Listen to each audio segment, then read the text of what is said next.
Kasabihan na po nating mga Pilipino na ang ama ay ang haligi ng tahanan. Siya ay dapat na matigas at siya ang disiplinaryan ng pamilya. Kaya naman po, karamihan sa mga Pilipinong ama ay hindi kayang tumanggap na ang kanilang anak na lalaki ay magiging gay o bading. But nevertheless, whatever the case, alam ko po na lahat ng ama ay wala naman pong iniisip na masama sa kanilang anak, kundi ang mapabuti lamang ang kanilang kinabukasan. Ito po ang kwento ng isang ama na sumulat sa akin na ang gusto lamang niya ay mabigyan ng isang masayang bakasyon ang kanyang mag-anak at makapagtanding sila. Pero ang kumurot po sa aking puso ay nang sabihin niya na ang kanyang anak ay isang gay na may maliit na beauty parlor, hindi maganda, at walang gamit. Na ang gusto sana niya ay tulungang pagandahin ang parlor na ito dahil ito ang kanilang kabuhayan, pero siya ay salat sa panggastos. Mga kapuso, dito ko po napatunayan na ang luha ng ama, ang katumbas ay saya.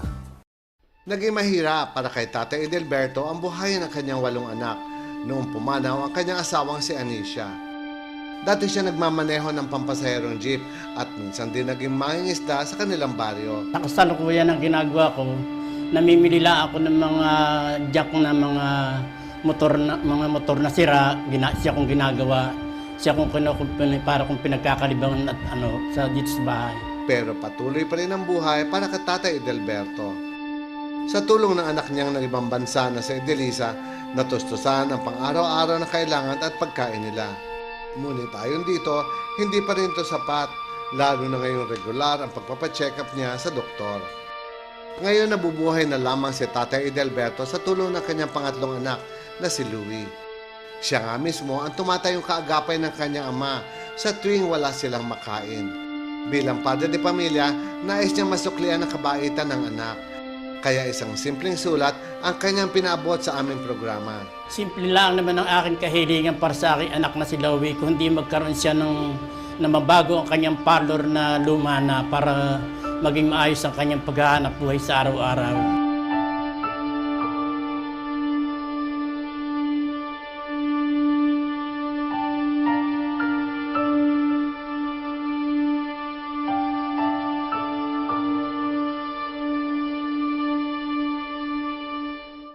Dahil araw ng mga tatay, naku, sagot ko na ang wish nyo.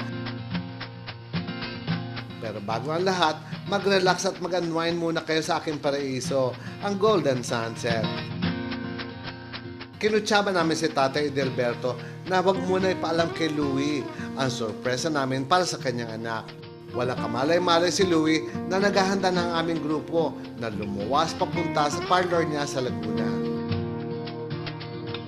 Pagdating nila, aba, naglibot agad si tatay.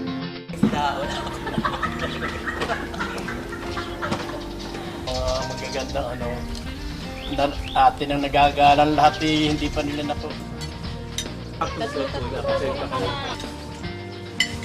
Matapos kumain, naglibot ulit sila sa buong resort. Hindi pinalagpas ang bawat attraction dito sa Golden Sunset. Tita Louie, o yung pika ko. Nasaan? Baka may oras ang kanila pa. Buntot ba yun? Kinabukasan naman, nag-enjoy sila sa Balsa Show dito sa Peace Pan Restaurant.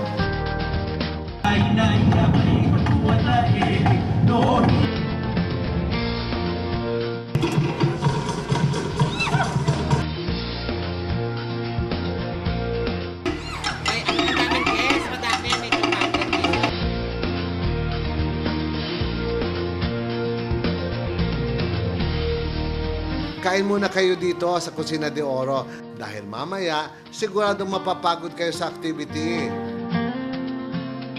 Ngayon naman, exercise sa pamamagitan ng pagsayaw ng samba. Talagang hindi rin nagpatalbog si Louie at si tatay.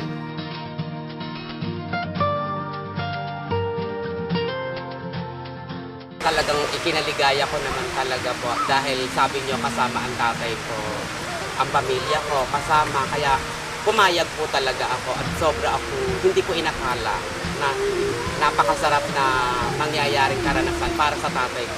Napakalaking kaligayahan para sa amin yun. Nakarating kami dito, hindi namin alam na dito sa lubid na lugar na ganito, meron ganitong paganda resorts. Kaya ako nga ako'y nanghihinayang na hindi sila nakakarating dito sa aming nakita ito eh. Parang paraiso ba? Okay na okay naman po dahil talagang nakita kong tumawa ang tatay ko, pumalakpak dahil sa galing naman talaga ng mga dancer. Mababait ang lahat ng officer dito. Nakita ko, lahat ng hiniin namin, ibinibigay nila ng may ngiti. Kaya maraming salamat sa Golden Sunset. Hindi ko makakalimutan. Akala ni Louie dito na natatapos ang kanyang kasiyahan dahil simula pa lang yan ang kanyang bagong kabanata sa buhay. Abangan, susunod na ako mismo ang magta-transform ng parlor ni Louie. So Ray, ito ang shop ni Louie Librada, ang aking kaibigan. Okay? Ito ang ating babaguhin. Let's go! Susunod na yan dito sa special na edisyon ng GRR Todo na To.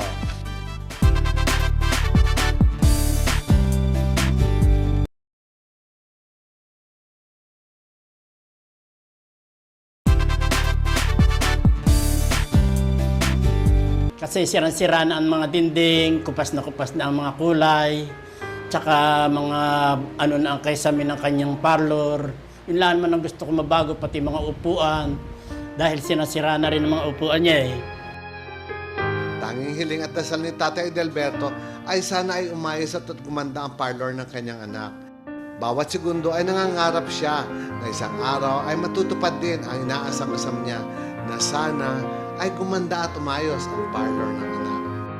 Mga kagandahan, unang araw, hindi na kaagad kami nag-aksaya ng panahon. Inayos at dinala namin ang mga materyales na gagamitin sa total transformation ng salon ni Louie. Isang oras at kalahati ang aming biyahe tungo sa Barangay Sala, Cabuyao, Laguna. Okay. So Ray, ito ang shop ni Louie Librada, ang aking kaibigan. Okay? Ito ang ating babaguhin. Let's go! Ito lang from here, yung kantong yan hanggang doon, pagandahin na lang natin. Okay, so pasok tayo mga kapuso. Good afternoon. So, andito na yung mga tao ko. Okay, so babaguhin namin ang shop ni Louie. Pero wag mong iti-text sa kanya, ha? Surprise ito. Walang nakakaalam nito. Okay? So, ito si Ray. Ang gagawin naman niya, ila-landscape niya sa labas.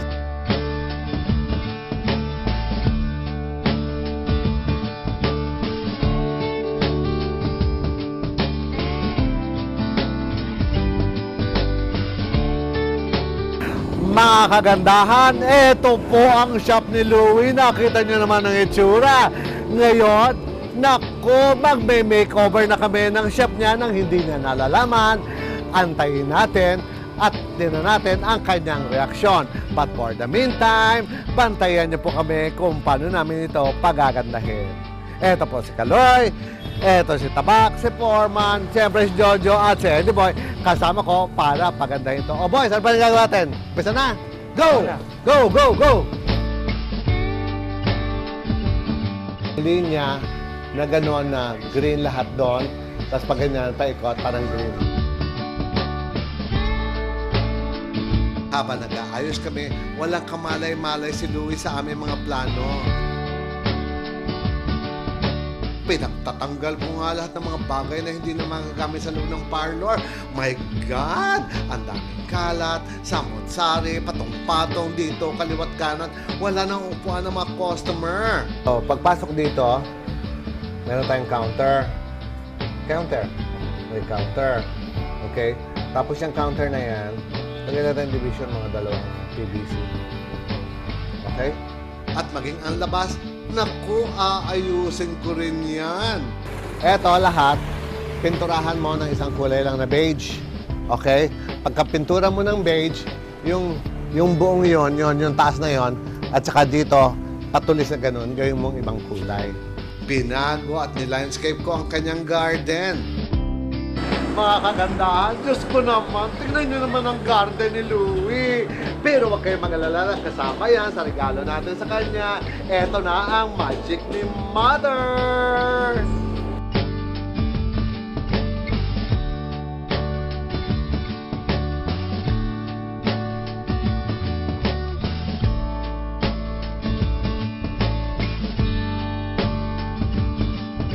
Sa pangalawang araw, hindi pa rin kami nakakatapos sa pag-makeover ng salon ni Louie.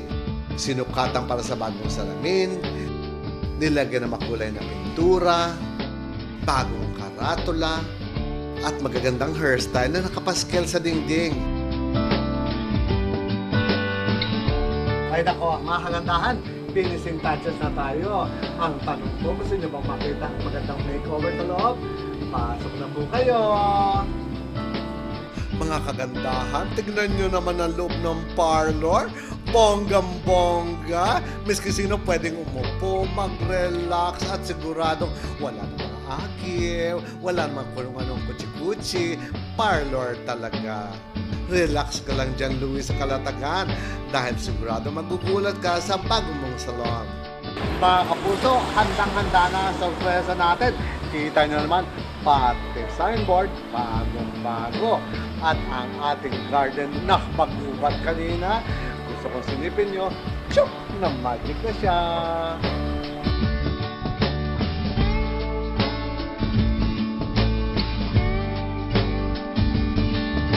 Sa huling araw namin, naku, siniguro namin pulido ang bawat sulok ng parlor ni Louie. Ano kaya magiging reaksyon ni Tatay Edelberto at ang kanyang anak na si Louie? Mga kapuso, susunod na ang mismong revelasyon ng aming sorpresa kay Louie sa aming pagbabalik.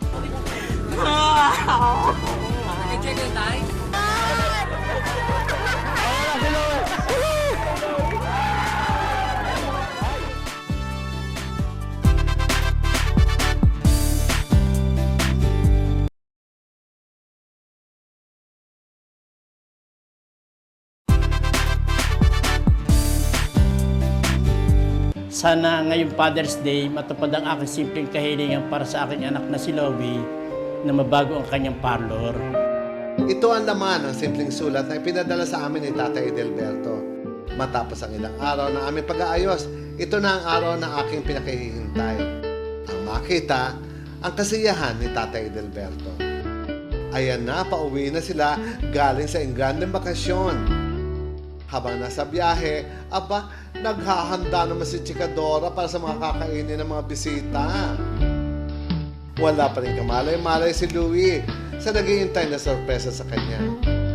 Pati ang mga kaibigan niya sa pagpapaganda ay narito rin upang mag-abot ng suporta at regalo sa kanilang kaibigan.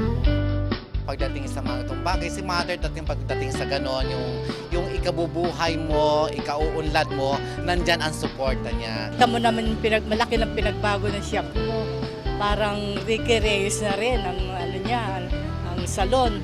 Sana hindi ka magbago para yung mga biyayang dumarating sa iyo magtuloy-tuloy pa. Sana magtuloy-tuloy pa ang iyong swerte at huwag kang magbabago sa iyong pag-uugali. Congratulations again, Louie, and we love you. Pagpapaganda ni Mother sa parlor mo ay lalo kang magkakaroon ng maraming customer. Pagyamanin mo ito para sa iyong tatay. Gumawa ka ng magaganda sa mga client mo para sa ikauunlad ng salon mong ito. Alam ko, totoong tao ka. Alam ko, mabuti kang tao. Kaya binibigyan ka ng Diyos na pagkakataon na ibibigay sa'yo lahat ng mga gusto mo. I love you, Ate Louie. Louie! Tao na tao! O ayan mga kapuso, at kasama ko ngayon ang ilan sa kapitbahay at kaibigan ni Louie dito sa Cabuyao, Laguna. O Nay, ano masasabi mo ngayon sa bagong makeover ng salon ni Louie? Napakaganda ng bahay ni Louie. Masusurpresa Salon yun, bahay. Wala ang kanyang salon. Okay. O ikaw naman, at ano masasabi mo ngayon sa bagong salon ni Louie? Napakaganda at baka siya ay mabigla. Bighaling siya sa kanyang salon. Wow! Ikaw naman ate, di ka ba na? Halika dito ate, kali-kali ka muna. Halika muna dito, ikaw muna te. Ikaw ba, di ka ba naiinggit sa bagong salon ni Louie? Siyempre, super, sa ganda. Diba? Congratulations sa muli sa bagong salon!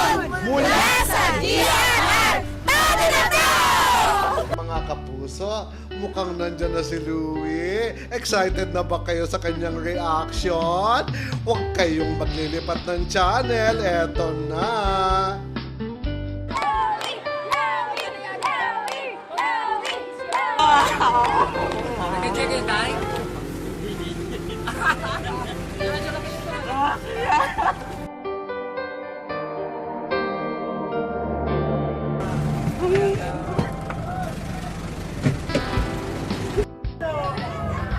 Ayan na.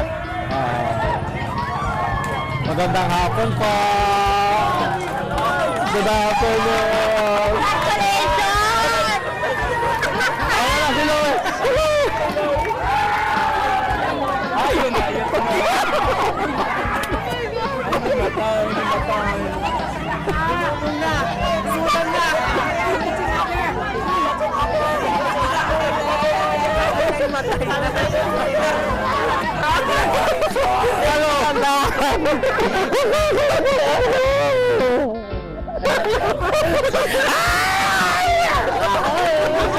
Bago na palo.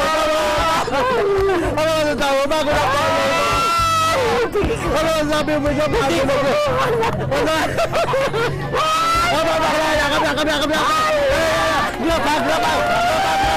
Group hug.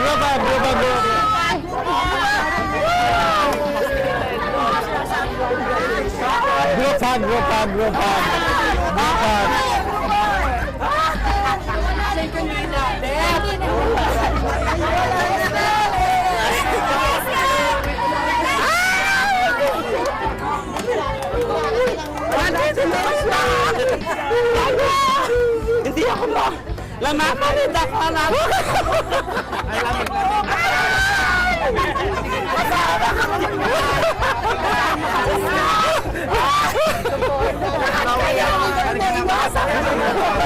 Bakit na naman? Diyos ko!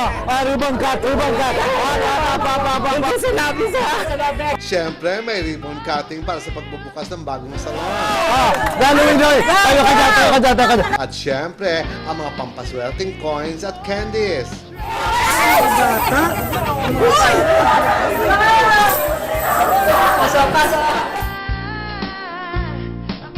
Ako mismo ang naglinis. Ako mismo ang nag-ayos.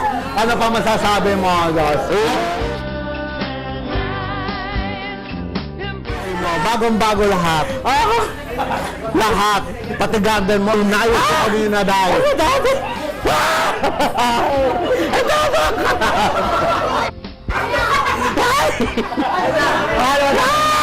Ano ba? Hindi ko alam. Nasakit ang ulo ko. Sasaya dahil masayang-masaya ka kaya gano'n. Ang dami regalo sa inyo lahat.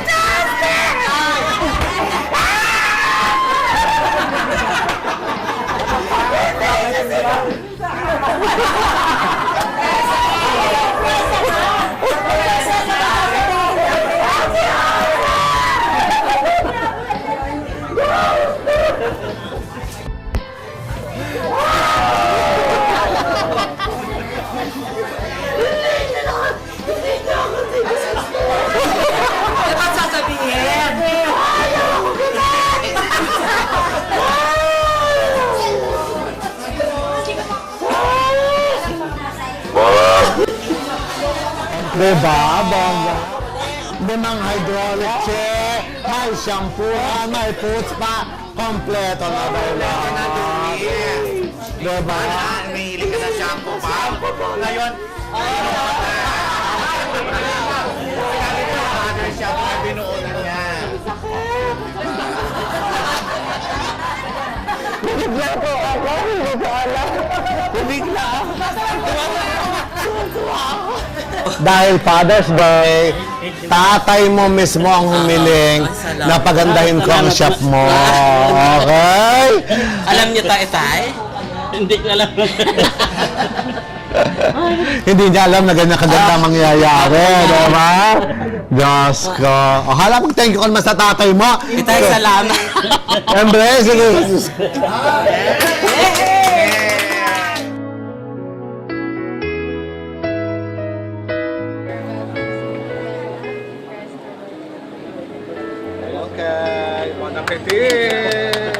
Ngayong umaga, Day, ako naglinis ng walang hiya kang hudas ka. Okay, we pray. Okay, silence please. Bless us, O Lord, and these thy gifts which we are about to receive from thy bounty through Christ our Lord. Okay, bon appetit. Father, bigyan nyo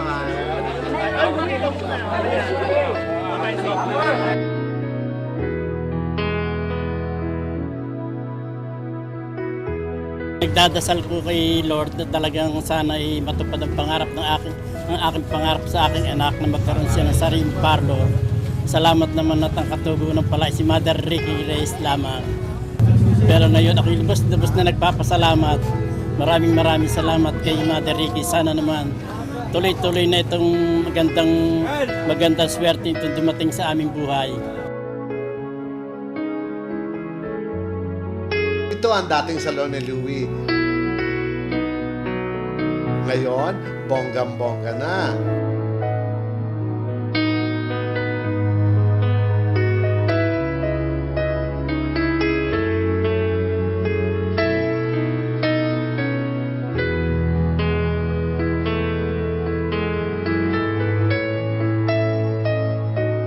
Mother, hindi ko po ine-expect na may ganitong regalo kayo sa akin bukod doon sa Golden Sunset na vacation para sa aking pamilya. Kung may hihigit pa sa salitang salamat, yun po ang hindi ko malamang salita na dapat ay para sa iyo. Maraming salamat po, Mother. Talagang hindi ko po makakalimutan ito, lalo na itong salon, dati beauty parlor, ngayon beauty salon na po, di ba? Todo na to! Ay nako, ang buhay nga naman.